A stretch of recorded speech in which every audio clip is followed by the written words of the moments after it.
Muy buenas tardes a todos, queridos estudiantes, familias. Un gusto nuevamente saludarlos en una nueva entrega de contenidos informativa para lo que será la semana comprendida entre el 7 y 11 de septiembre, en curso ya para la próxima semana, que viene con algunas modificaciones. Propiamente tal, tendremos una semana de descanso posterior debido a las festividades que atienden al tema de las fiestas patrias. Entonces, con lo mismo, esta va a ser una entrega, digámoslo, corta, ya que probablemente lo que respecta a la retroalimentación no va a ser realizada. ¿Ya? Nos vamos a quedar solamente con el asunto de el contenido y la guía. Para lo mismo, entonces, un poquito de consideración antes de comenzar, que obviamente va a ser una guía corta, un video también cortito, y en lo posible aprovechar este tiempo para compartir en familia y obviamente para descansar junto a los seres queridos y cuidarnos uno a los otros, ¿ya? No buscando correr riesgos innecesarios saliendo fuera de lo que es la zona segura, y además también celebrando esta nueva festividad. Entonces, sin más preámbulo, la guía del día de hoy corresponde a un objetivo que es caracterizar el viaje de exploración y conquista de Don Diego de Almagro y Pedro de Valdivia, para lo cual vamos a tomar la primera parte del video en lo que va a ser el contenido y la segunda parte en lo que va a ser respecto a la guía. ¿Ya? El tema de los contenidos para esta guía van a ser iniciando con este tema introductorio sobre los rumores que van a llevar a las huestes españolas a explorar en cierta forma más allá de lo que había sido el territorio inca, desde lo que había sido su capital Cusco hacia el sur. Esto principalmente por dos motivos. Primero, en un momento Atahualpa, antes de ser ajusticiado, es decir, asesinado, en otras palabras, en Cajamarca, él nota lo que será de cierta forma esta ambición, este interés por la plata y el oro de los españoles, y desde ese momento empezará a planificar obviamente una venganza. Esa venganza va a ser de alguna forma también transmitida a través de Atahualpa Hijo y también a través de Manco Inca II, aunque digámoslo entre escritores de la época, entre cronistas, la información muchas veces difiere.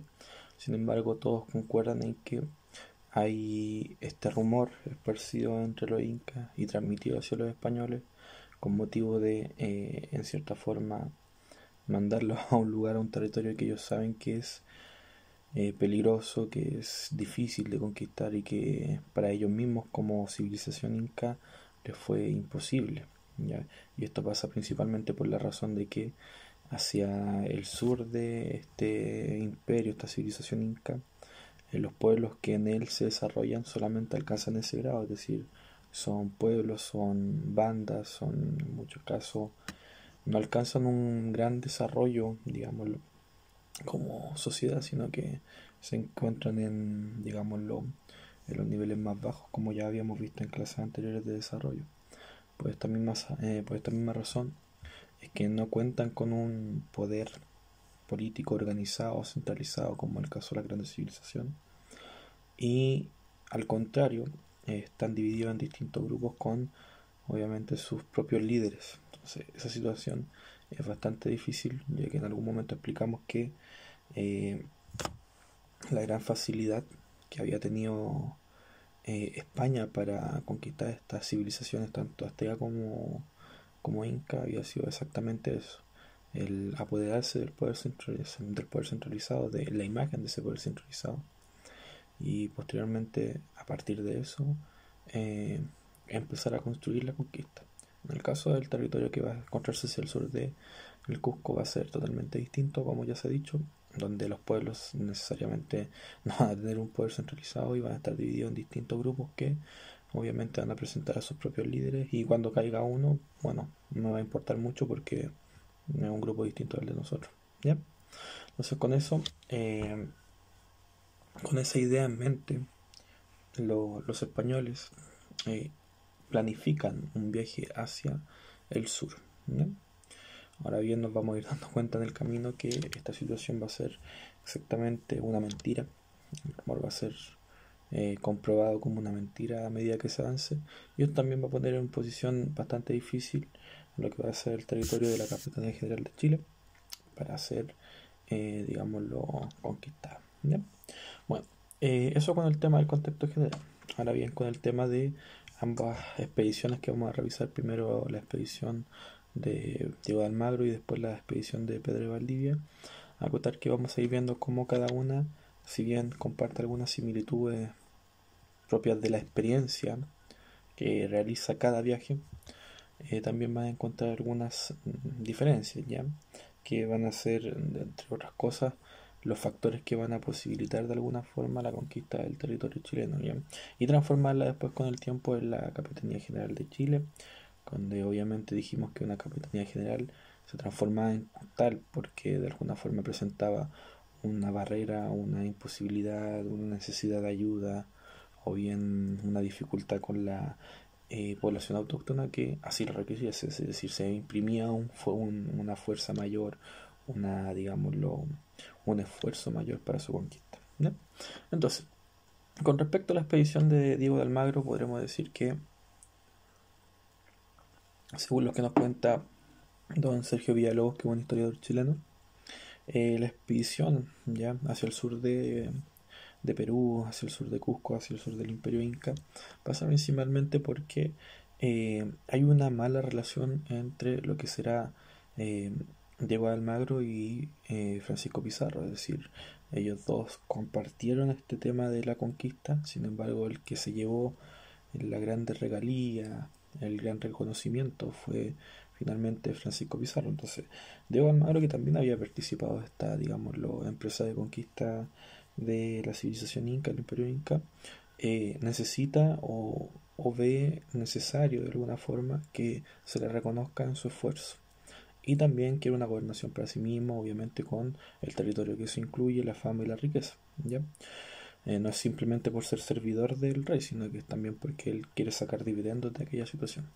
Entonces, pues esta mala, digámoslo, relación que se encuentra entre Pizarro y Almagro, esta disputa por la gobernación, es que Diego de Almagro decide, en base a los rumores que ha ido escuchando de Atahualpa Hijo, por ejemplo, o, o bien de Manco Inca II, emigrar hacia el sur con una hueste de expedición para la conquista del territorio que, según los rumores, es mucho más, digámoslo, rica, esconde muchas más riquezas que incluso el mismo Cusco, ¿ya? Entonces, con respecto a eso, se, se toma, digámoslo, y con autorización obviamente del rey y la aprobación de Francisco Pizarro, el curso hacia el sur. No obstante, para esta expedición, obviamente, todos aquellos que no pudieron lograr, eh, digámoslo, sacar ciertas regalías de lo que había sido la expedición, o bien querían más, ya, de lo que ya habían sacado en Cusco, decidieron acompañar a Diego de Almagro, es decir, se sintieron bastante entusiasmados, es decir, vamos a un nuevo territorio que probablemente sea más rico que este, y este que ya es bastante rico, imagínense que sea mucho mejor. Entonces, sin pensarlo dos veces y bajo esa alevosía, bajo esa digámoslo, esa intención, inmediatamente junta una hueste de expedición bastante grande para la época y bastante grande para lo que son, digamos de alguna forma, las comisiones españolas en este momento. Es decir, tenemos que 500 españoles componen esta expedición, alrededor de 500 españoles, y 1500 yanaconas, es decir, 1500 indios o indígenas de carga, ya, o de trabajo, ya. Entonces, en esta forma, es un grupo, es un contingente bastante alto para la época, 2000 personas, y el proceso se va a, digámoslo, desarrollar entre 1535 y 1537, es decir, ojo con eso, ¿ya? Vamos a poner los márgenes del proceso, ya que probablemente en algunas también textos, algunas crónicas difiera, Sin embargo, vamos a establecer como la fecha de inicio 1535, cuando la hueste de conquista de Diego Almagro sale desde Cusco, y en 1537 cuando ésta vuelve. Es decir, ahora bien, muchas cosas pasan entre medio y eso es lo que vamos a tratar de conversar y acordar ahora. Pero es bueno entender que estos son los límites. En este transcurso ocurre, es decir, en estos 2 años de expedición, Diego Almagro y sus acompañantes, su compañía, su hueste de conquista y exploración va y vuelve desde Cusco y hacia Cusco. ¿Ya? Entonces, en 1535 van a partir con rumbo hacia el sur. ¿Ya? Como ya dijimos, con un contingente bastante alto, 500 españoles, 1500 yanaconas y la aprobación del rey Carlos V. ¿Ya? Con el objetivo de, obviamente, explorar, conquistar y en cierta forma hacer territorio más para España. Sin embargo, inmediatamente ya iniciado el proceso, vamos a encontrar que vamos a tener, digamos, ciertas dificultades. Es decir, la ruta que eligieron para el ingreso hacia el territorio de Chile, en este caso, fue lo que se conoce hoy en día como la Cordillera de los Andes, bueno, en ese tiempo probablemente también, la Cordillera de los Andes, ¿ya? Y eh, esta barrera natural, esta barrera geográfica, es un abrupto bastante inexpugnable, es decir, es bastante difícil de cruzar y más para el tiempo, es decir, estamos hablando de que no existe, digámoslo, de parte de los españoles una preparación del equipaje para afrontar, digámoslo, una cordillera y las temperaturas bastante bajas, y bien también la falta de comida o bien también la falta de agua potable, porque de cierta forma tomar o comer hielo puede ser bastante contraproducente, es decir, tomamos y los alvéolos también se nos van tapando en los pulmones, es decir, entonces hay un montón de problemas aparejados que eh, se dan principalmente por la falta de preparación de la hueste ya.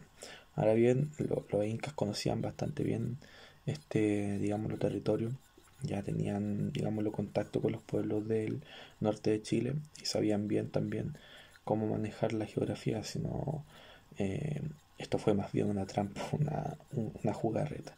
Y bien, por esa misma, digámoslo, motivación codiciosa de los españoles cayeron, es decir, el problema va a ser aquí un problema bastante grande, ya que eh, lo que es la hueste de conquista española se va a ver fuertemente reducida en número, es decir, la cordillera de los Andes como un macizo natural va a cobrar la vida de todos aquellos que no estaban preparados para pasarla, es decir, no estamos hablando de que los españoles y los indígenas que los acompañaban hayan ido con, digámoslo, con lo que podría ser hoy en día, como vemos normalmente, gente en la nieve con casacas North Face, botas de nieve y toda la indumentaria para estar calentito. Aquí estamos pasando con, digámoslo, propiamente lo opuesto, es decir, venimos de un territorio casi subtropical, hablando de clima, y pasamos a uno que ya es totalmente, digámoslo, eh, una tundra casi, por así decirlo. Entonces, o un estepárico frío, o derechamente frío. Entonces, no había punto de comparación esta, digámoslo, parte del territorio con lo que ya habían conocido digamos, los conquistadores hasta ese momento. Entonces, por esa razón es que, em, digámoslo, eh, digámoslo de esta forma, va a ser el primer error que va a cometer la hueste española a introducirse al territorio nacional, es decir, no tomar en consideración lo que son las condiciones climáticas o geográficas. Y como ya se dijo, se va a pagar bastante caro, la cordillera de los Andes se va a llevar gran parte de lo que va a ser la hueste de conquista y de alguna forma ya sorteando digámoslo, esta primera barrera natural, ¿ya? Eh, Obviamente los expedicionarios van a avanzar, van a avanzar, van a avanzar por el territorio y principalmente por el tema digámoslo, de la zona central ya. Con el primer, digámoslo, escollo en la cordillera de los Andes no quisieron tener más relación con ella, ¿ya? Es decir, trataron de sortearla de todas las formas posibles y avanzar obviamente por los valles centrales, ya cuando llegaron ya a una parte ya, digámoslo, de la medianía de nuestra zona central, ya entendieron que la cordillera de los Andes era un macizo que probablemente se iban a encontrar a lo largo de todo Chile. Entonces, la necesidad de pasar por ahí en lo posible se iba a evitar, ¿ya? De esta forma, los españoles fueron fundando algunas ciudades importantes en el camino. Sin embargo, el problema va a ser cómo mantenerlas, ¿ya? Y cómo mantenerlas va a ser una de las principales dificultades para la época, porque es decir, vamos avanzando, vamos fundando ciudades, pero vamos dejando gente atrás, es decir, tienen que defenderla. No es que dejemos la ciudad y la dejemos abandonada, es decir, tenemos que dejar gente defendiéndola. Y esta situación va a ser, eh, digámoslo también, va a ir diezmando lo que van a ser los números de la empresa de conquista. Y poco a poco nos vamos a ir dando cuenta que a medida que vamos fundando ciudades nos vamos quedando sin gente. Por lo tanto, vamos a tener un, digámoslo, punto máximo de expedición que va a ser la ribera del río Maule y el Itata, ya donde Góngora y Marmolejo son bastante decidores y claro al decir que en ese punto, ya, en ese punto, lo que había sido la expedición ya no pudo, digámoslo, avanzar más.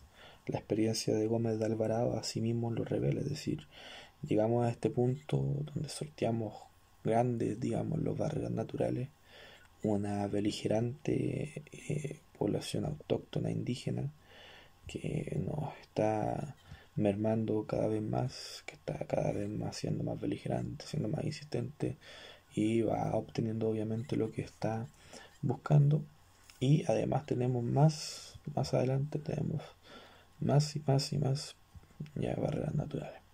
Entonces, hasta este punto, los españoles hacen digámoslo, un examen personal y ponen en la balanza lo que han logrado en cuanto al botín que supuestamente se encontraba en este lugar del mundo y propiamente tal lo que habían sido los rumores de aquellos incas que lo habían enviado hacia el sur y que obviamente por su codicia los españoles habían sido bastante fácil engañados.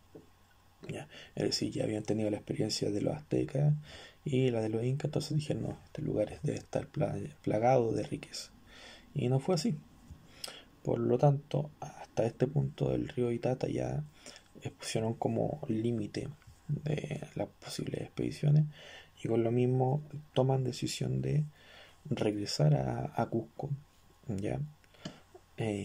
Regresar a Cusco porque no habían encontrado absolutamente nada, ¿ya? A palabras de este mismo autor Lumbrera, ¿ya? Que los tesoros que el mismo Atahualpa había explicado que existían, o bien el tan anhelado El Dorado, que era, era el anhelo, ¿ya? Era la codicia máxima que podían tener como premio, no se encontraba ni siquiera ni en Chile ni en Tucumán, es decir, no se encontraba en este territorio.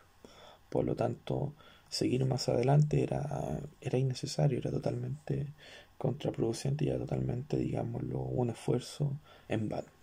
Por tanto, en este punto, la hueste de conquista decide volver, ¿ya?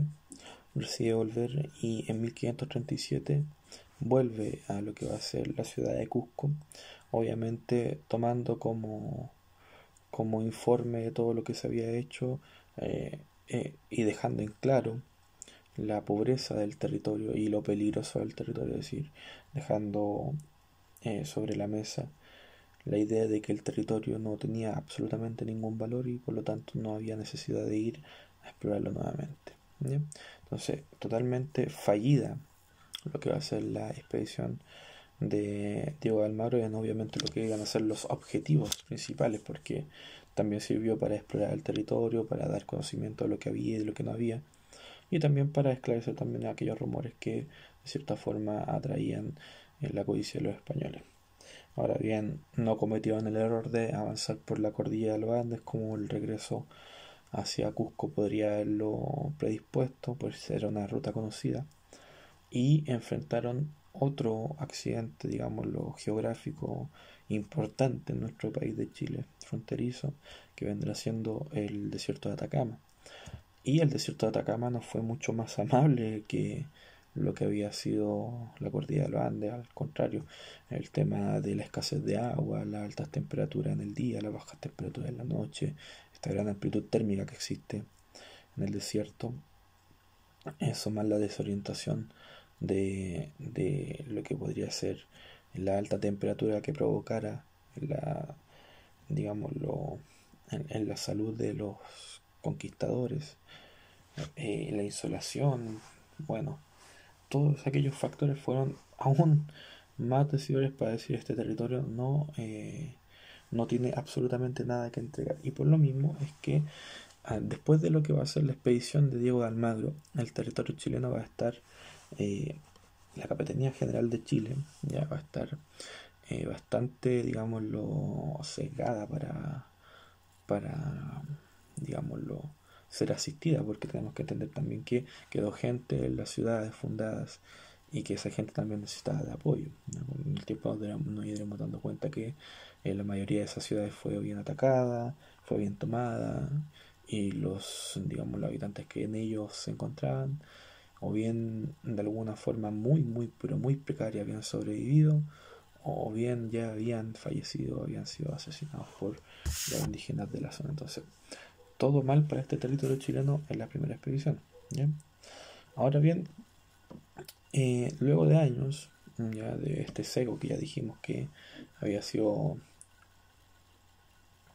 propuesto este Chile como un territorio totalmente peligroso, totalmente, digámoslo, un territorio pobre, peligroso, sin necesidad de ser explorado, aparece la imagen de, digámoslo, otro hidalgo español, que será Pedro de Valdivia, y Pedro de Valdivia pondrá sobre la mesa la idea, o bien su propuesta de exploración y conquista del territorio chileno, para hacer, digámoslo, ejercicio de soberanía sobre esta Capitanía General de Chile, que ya está bajo el dominio de Diego de Almagro, que la había aceptado como gobernador, pero que sin embargo no tenía ningún, digámoslo, efecto sobre él, porque estaba muy alejado del territorio, en realidad, es decir, no estaba dentro del territorio ejerciendo, digamos, la total soberanía, sino que era más que nada de nombre. Entonces, en este caso, presenta su proyecto Pedro de Valdivia, y Pedro de Valdivia no recibe el apoyo, obviamente, de los españoles, eh, porque ya tenía lo que había sido la experiencia de Diego de Almagro, ni tampoco cuenta con la autorización del rey. Es decir, todos eh, digamos, los posibles acompañantes de Pedro de Valdivia eh, tenían esta imagen de miedo del territorio, es decir, y mucho más cuando se hablaba del territorio chileno era hablar de burla, es decir, ahí van los chilenos, o ahí van los de Chile, en términos de burla, es decir, ahí van los que van a morir. Probablemente porque ya sabían bien que o bien la cordillera de los Andes lo iba a matar, o bien el desierto de Atacama, o bien la gente que, digamos, los indígenas autóctonos que todavía habitaban dentro del territorio, se iban a cobrar su vida. Es decir, entonces, ¿para qué vas a ir a un lugar que sabes que es totalmente peligroso? Y aquí es donde entra la tenacidad y, digámoslo, de alguna forma, eh, el ansia de grandeza, de fama, de riqueza de Pedro de Valdivia. Es decir, solamente una mente tan atiborrada de todas estas, digamos, necesidades de ser alguien, de tener un nombre propio, de ser recordado y de ser rico, podría haber logrado tamaña hazaña, eh, tamaña hazaña. Vamos a ponerle hazaña de momento porque para muchos fue una locura, ¿ya?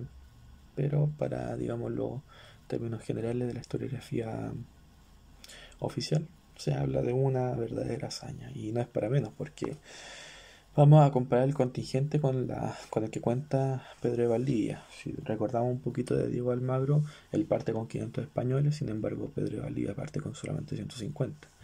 Y es más, en el camino se le van agregando personas porque de alguna forma nadie quiere ir. Nadie quiere ir sin la seguridad de lograr algo. Y en vez de 1500 Yanacona, él solamente va a contar con 500 indígenas de carga de trabajo o de ayuda para su proceso expedicionario.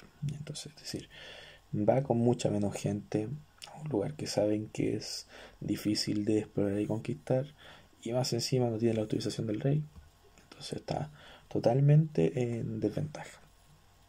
Sin embargo, Pedro de Valdivia va a tomar algunas precauciones y va a iniciar el proceso, o este proceso se va a desarrollar entre 1540 y 1541.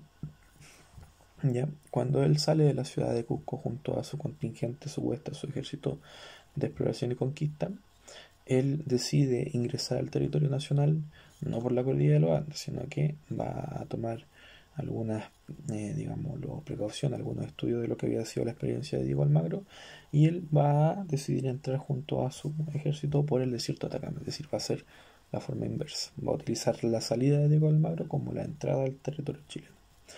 Y obviamente el desierto de Atacama no va a ser un punto amable, sin embargo van a haber poblados intermedios que de cierta forma van a ofrecer, eh, digámoslo, puntos de referencia o de abastecimiento, con lo cual, aunque el agua esté casi moribunda, ya va a alcanzar a cruzar, lo logra. ¿Ya?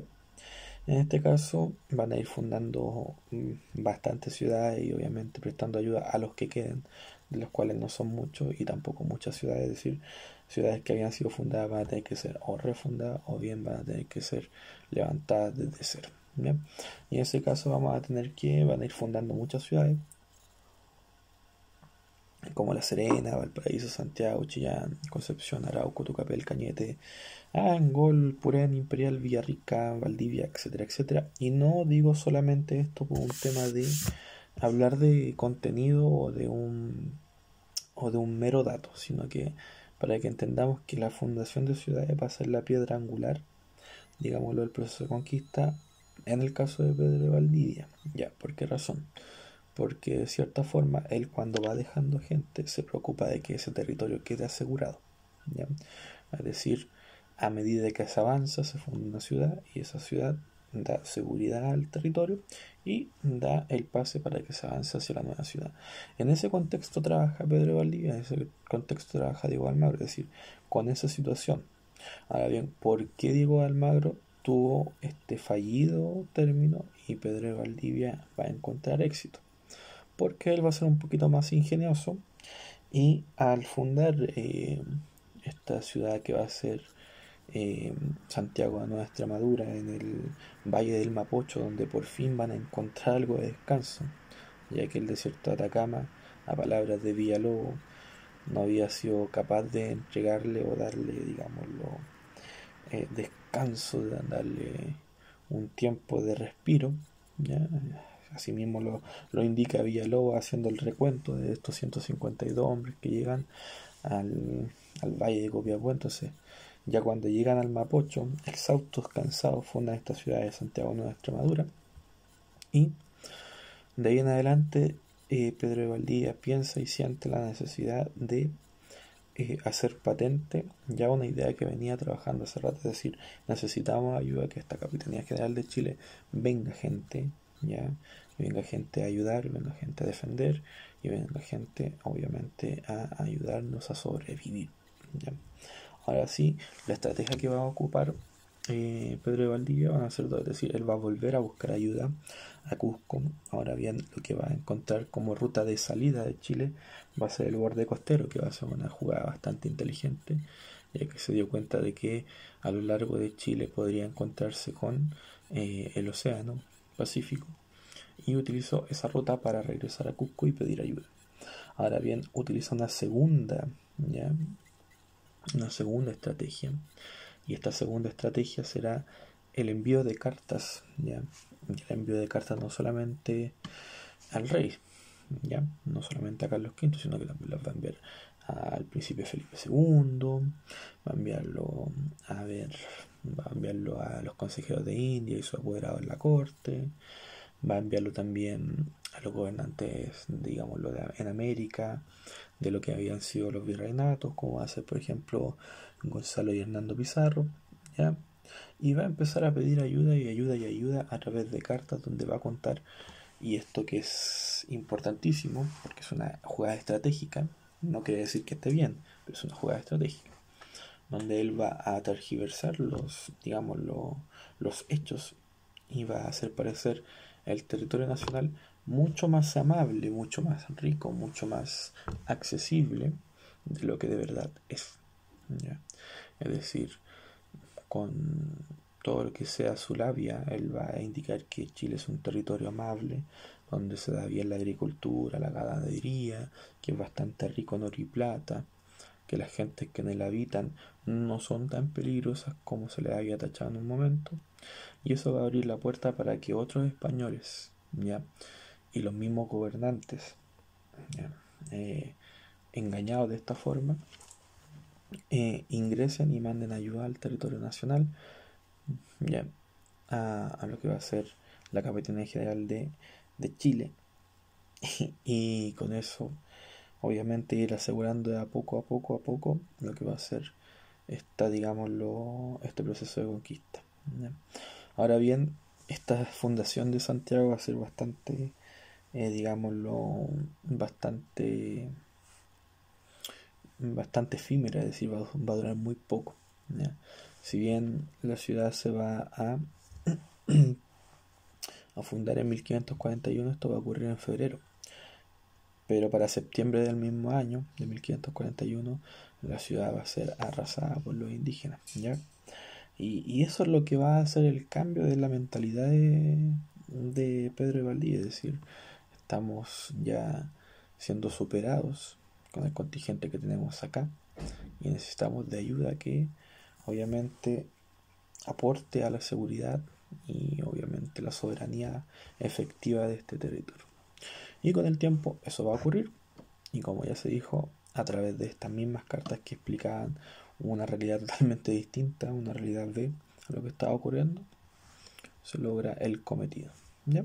Con el tiempo obviamente ya la situación se va a ir normalizando, y también con el tiempo van a llegar más aventureros, más españoles, que en búsqueda de esta misma riqueza, o mayor que la de Pedro de Valdivia y Diego Almagro, van a hacer caso y van a ir a arriesgar sus vidas para defender el territorio y hacerse por lo menos de las tierras que en él existen, ¿ya? Eso con respecto a los contenidos del día de hoy. Ahora bien, la actividad, como ustedes bien saben, se va a dividir en tres partes. La primera, que son preguntas metacognitivas, que tienen que ver principalmente con lo que nosotros podemos darle como uso a la información, es decir, alguna finalidad práctica, alguna utilidad, ¿ya? La segunda, que será selección múltiple, donde usted tendrá una batería de preguntas, definiciones, complete, donde aparecen 4 posibles alternativas y solamente una es correcta. Y finalmente, que usted también puede trabajar con lo que es la comprensión lectora, ¿ya?